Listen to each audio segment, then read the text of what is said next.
Amis du Val-de-Loire, bonsoir. Nous sommes ravis de vous retrouver dans ce rencontre en terrain connu spécial Noël au pays des châteaux d'Indre-et-Loire. L'occasion durant cette émission de découvrir les 6 châteaux qui sont parés de leur plus belle lumière pour participer à ce bel événement. Avec Aurélien, nous avons décidé de nous arrêter ici, à la Cité Royale de Loches, pour vous faire découvrir le beau dispositif mis en place. Mais pour ne rien rater, notre journaliste itinérante Léa Turquet ira à la découverte d'autres châteaux qui participent à cette belle opération. Rencontre en terrain connu spécial Noël au pays des châteaux. C'est parti!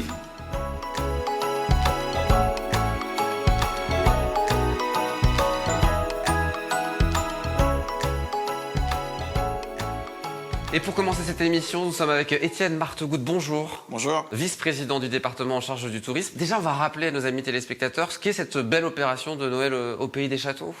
Alors l'opération Noël au pays des châteaux est un nouveau produit touristique, alors plus nouveau on rentre dans sa 9e édition et l'objectif était de travailler sur l'offre touristique et la saisonnalité et de créer un événement au moment des fêtes de Noël et de toute la période du mois de décembre. Cette année, ils sont 6 châteaux à participer à cette belle opération. Oui, depuis le début, nous avons les 6 châteaux, je dirais, emblématiques de la Touraine qui sont partenaires de l'opération.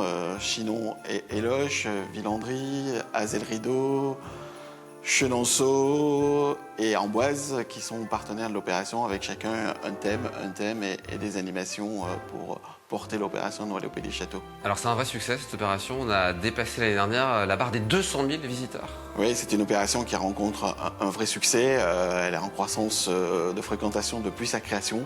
C'est un bel événement qui place aujourd'hui la destination Touraine-Val-de-Loire dans une dynamique d'offres pour les périodes de Noël, comme le sont les stations de sport d'hiver, comme le sont les marchés de Noël alsaciens. Aujourd'hui, on a la destination de Touraine-Val-de-Loire et Noël au pays des châteaux qui rentrent dans le concert de ces offres pour les fêtes de fin d'année. Alors cette opération, c'est évidemment les décorations, on le voit ici autour de nous, mais pas que, c'est toute une offre derrière d'animation et de propositions. Oui, c'est ce que je disais au début de mon propos, c'est pas que des décorations, c'est toute une ambiance liée à Noël avec bien sûr des décorations, une thématique, une ambiance et un certain nombre d'animations, des nocturnes, des contes, des animations spécifiques qui constituent l'offre et qui sont un gage de qualité de l'opération. Pour ceux qui sont intéressés, pendant toutes les fêtes de Noël, on peut participer à cette opération. Il y a aussi des passes qui existent, c'est ça, pour visiter plusieurs châteaux? Oui, petit à petit, l'opération s'est structurée. Et puis, depuis un certain nombre d'années, on a des partenariats avec les offices de tourisme. Donc, les passes sont en vente dans tous les offices de tourisme du département, sur les sites internet de chacun des sites des offices de tourisme, sur la page Touraine Val-de-Loire aussi. Donc, toutes les informations et toutes les modalités pour pouvoir réserver et passer un bon moment dans nos châteaux de Tourette. Plusieurs passes, 3, 4, 5 ou 6 châteaux, les prix de 43 à 75 €, voilà, pour ceux qui sont intéressés. Donc une opération qui va être encore un succès cette année. C'est tout le vœu que je forme, bien sûr, et aussi je remercie tous les partenaires parce que c'est une vraie mobilisation de chacun des sites. Aujourd'hui, on voit qu'on a une appropriation dans chacun des territoires, les offices de tourisme, les autres opérateurs touristiques, la restauration, l'hébergement. Tout l'écosystème touristique de la Touraine se met en œuvre et attend avec impatience cette opération qui est vraiment devenue un vrai rendez-vous maintenant pour les fêtes de Noël. Merci Monsieur Martegout. On va maintenant plonger pleinement dans cette belle opération de Noël au pays des châteaux en rejoignant Léa Turquet qui est du côté de la forteresse royale de Chinon. Oui, je suis ici à la forteresse royale de Chinon. Cette année, la couleur, c'est le doré. On m'a parlé aussi de mythes et légendes, d'un dragon qu'il ne faudrait pas réveiller. Je vais aller chercher quelques explications.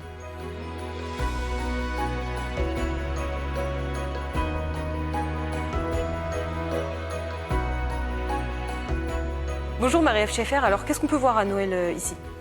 Alors à Noël, ici, on peut voir des trésors de Noël, donc une ambiance très dorée tout autour de nous, comme on peut le voir. Un clin d'œil aux mythes et légendes de Noël, dans la salle d'à côté, avec notre dragon gardien des trésors et qui souffle son feu doré qui traverse les murs, comme on peut le voir juste là.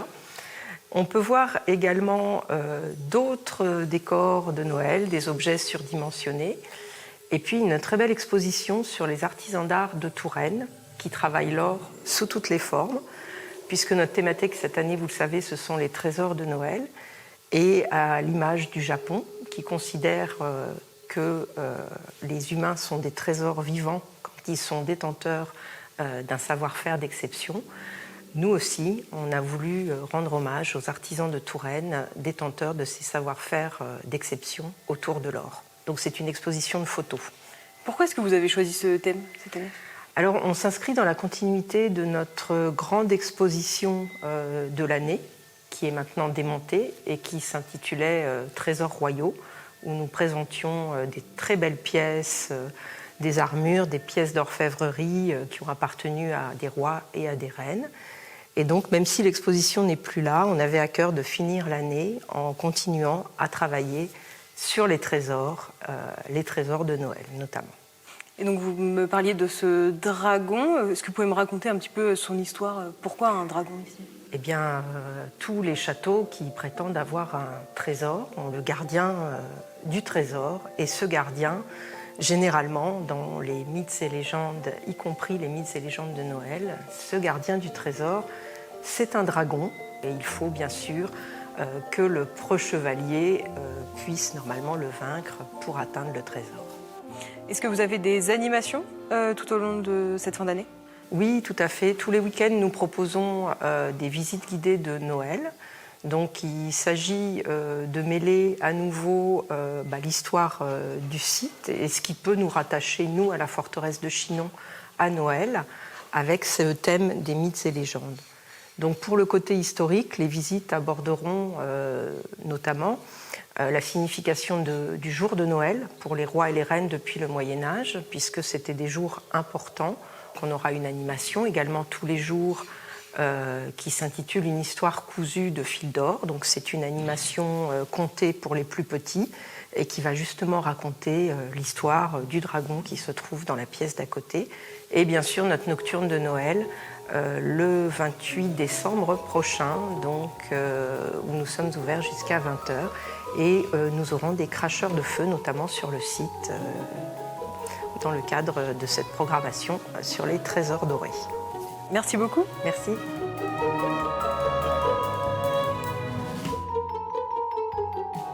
Nous sommes avec Jean-François Tulle, responsable de la Cité Royale de Loches. Merci de nous accueillir ici même à la Cité. Alors on rappelle, on est dans le sud Touraine, dans ce haut lieu de l'histoire de France. De grands personnages historiques y sont associés, notamment des femmes. Oui, absolument. On est dans ce logis royal qui accueille notamment 3 figures féminines majeures. D'abord, par ordre chronologique, Jeanne d'Arc, qui est venue ici pour rencontrer le roi Charles VII, incité à aller jusqu'à Reims recevoir la couronne du sacre. Ensuite, on a Agnès Sorel, favorite de Charles VII, qui est vraiment un personnage majeur dans l'histoire de la Touraine et de France. Et puis enfin, on a Anne de Bretagne, qui est vraiment une figure féminine de premier plan, 2 fois reine de France, et qui a aussi contribué à faire de ce lieu ce qu'il est aujourd'hui. Et puis Henriette Julie de Castelnau. Voilà, qui est un personnage oublié, méconnu de l'histoire, histoire de la littérature française. Et c'est un personnage qui a non seulement produit une œuvre remarquable des contes de fées, principalement à l'époque de Charles Perrault, on est dans les années 1790. Et ensuite, elle a été, malgré elle, incarcérée pendant quelques années sur le site de Loches, parce qu'elle avait été, en quelque sorte, répudiée par son mari. Et donc, elle a marqué de son empreinte aussi ce lieu. Donc, c'est une forme d'hommage aujourd'hui qu'on lui rend à travers ces contes qu'on propose de manière chronique chaque Noël. Et cette année, le thème, c'est, comme on le voit, Alice au Pays des Merveilles. Quel parcours avez-vous décidé de mettre en place pour les spectateurs, pour qu'ils puissent visiter le château ? On a installé un parcours qui est à la fois créé sur la base de l'imaginaire collectif autour de ce conte, donc avec des personnages, avec des éléments de décor qu'on revoit de manière assez chronique quand on lit cette œuvre de Lewis Carroll. Et ensuite, il y a tout ce qui relève en fait de la magie de Noël, à travers des décors végétaux, à travers des éléments de décor plus matériels. Et donc tout ça donne un peu un ensemble qui permet au public de s'immerger à la fois dans une histoire et dans un environnement, dans une atmosphère, pour que vraiment Noël prenne corps dans ce site de la Cité Royale. Donc c'est vraiment à la fois faire écho à ce récit imaginaire et aussi marquer de manière singulière cette période de Noël qui est importante pour le public et pour nous aussi. Alors il n'y a pas que le parcours, vous proposez également des animations durant toute la durée de l'événement ? Oui, tout à fait. On propose notamment à travers tout le long du mois de décembre des lectures de contes qui vont avoir lieu de manière quotidienne à partir des vacances de Noël. On a aussi des visites thématiques, notamment sur les coulisses un peu de ce parcours tel qu'il a été mis en place, également sur comment vivait-on dans un château fort en hiver, comment se préparait-on à cette période hivernale et comment la traversait-on au Moyen-Âge. Et puis enfin, on a toute une série de propositions aussi pour le jeune public avec des petits jeux d'orientation qui sont proposés in situ tout au long de la période. Et puis une nocturne le 29 décembre qui va être un moment aussi important, puisqu'on ouvre le monument au-delà de 17h jusqu'à 20h et on propose aussi une intégration d'une troupe de théâtre qui va venir faire des scénettes sur le thème du conte Alice au Pays des Merveilles et qui va vraiment donner une autre façon de vivre cette soirée à travers donc, ces surprises théâtrales qui vont être proposées tout au long de la soirée. Et puis une dernière petite question sur Loches cette fois. Il y a toute une démarche mise en place par le château pour rendre justement la visite accessible au plus grand nombre. Oui, notamment, ça c'est un projet qu'on a lancé l'année dernière, qui aujourd'hui est en place, qui consiste à proposer aux visiteurs qui ont soit un handicap moteur, soit un handicap auditif ou mental, d'avoir un support de visite sous forme d'une tablette qui permet de restituer le contenu intégral des espaces où nous sommes, avec soit une approche, documentée via la tablette. Il y a aussi une visite en langue des signes qui est proposée, et puis également un type de parcours en langue facile à lire et à comprendre. Donc tous ces éléments permettent aujourd'hui d'accéder de manière plus facile pour des personnes qui jusqu'à présent étaient un peu en retrait par rapport à ce site patrimonial. Merci beaucoup Jean-François. Ils sont 6 châteaux à proposer des animations pour cet événement de Noël au Pays des Châteaux. Il nous était impossible d'aller partout. Heureusement, nous avons notre journaliste Léa Turquier. Et après Chinon, elle a pris la direction d'Azel-Rideau. Et oui Clara, je suis bien arrivée au château d'Azel-Rideau. D'ailleurs, je sens quelques odeurs sucrées. Je vais aller voir ce qui se passe à l'intérieur.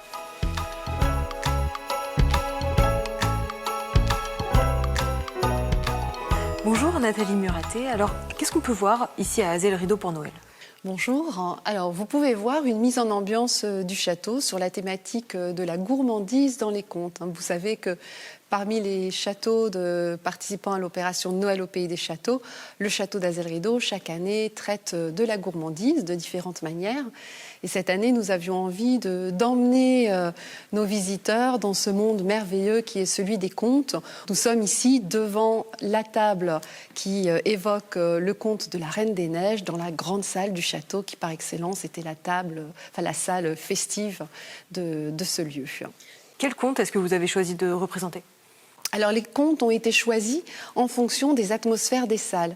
Par exemple, dans la chambre Renaissance, nous avons été influencés par la richesse des textiles et de ce lit à colonnes qui est présenté aux visiteurs et qui évoque un petit peu un palanquin d'une princesse orientale avec des soieries extrêmement riches, extrêmement colorées. Donc nous avons choisi le conte des 1001 nuits. Dans la pièce qui est à côté, le lit aux tentures rouges nous a fait penser au Petit Chaperon rouge. Voilà, donc ce sont vraiment les salles et le mobilier qui nous ont conduits à choisir tel ou tel conte. Et justement, dans ces décors, il y a une mise en valeur de certaines pièces aussi.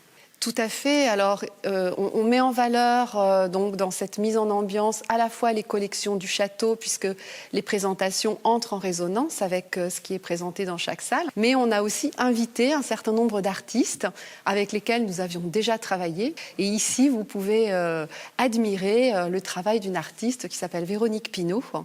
Voilà, qui chine de la vaisselle ancienne et qui recompose des objets un petit peu féeriques ou insolites à partir de ces éléments de vaisselle. Et donc, forcément, vous l'avez dit, qui dit gourmandise dit aussi vaisselle. Cette vaisselle, elle est particulière, elle vient de Gien, c'est ça ? Tout à fait. Cette année, nous avons mis en place un partenariat, plusieurs partenariats d'exception. Nous avons choisi des entreprises classées entreprises du patrimoine vivant. La maison Gien est une maison qui est très connue, qui se trouve dans le Val-de-Loire. Les services ont été patiemment et soigneusement choisis pour aller avec chaque conte qui est évoqué dans ce parcours qui est proposé aux visiteurs. Et autre partenariat tout à fait exceptionnel avec la maison Rose, qui est une maison tourangelle qui nous a fait aussi un prêt de tissu tout à fait exceptionnel, comme ici vous avez une brocatelle, donc un tissu de lin et de soie tout à fait remarquable et très précieux. Et pour cette période de Noël, est-ce que vous avez des animations de prévues particulières ici? Oui, alors beaucoup d'animations. Une nocturne le 13 décembre sur réservation, donc sur notre site internet. Et puis pendant toutes les vacances scolaires, nous avons aussi des animations qui sont des visites gourmandes. Donc nous invitons les visiteurs à déguster différents mets pendant leur visite. Et puis pour les plus jeunes, une visite qui s'appelle le Château à l'envers, un conte imaginé par une autrice qui s'appelle Esmée Planchon, où en fait le visiteur est emmené dans le reflet du château, qui est peut-être plus qu'un reflet, où là il se passe des choses assez extraordinaires. Ça promet. Merci beaucoup. Je vous en prie. Merci Léa pour cette belle découverte du côté d'Azel Rideau. Et nous, on se retrouve juste après la pub pour poursuivre notre émission Noël au pays des châteaux, ici même à la Cité Royale de Loches. D'ici là, on fait un peu de labyrinthe. Allez, c'est parti. On y va.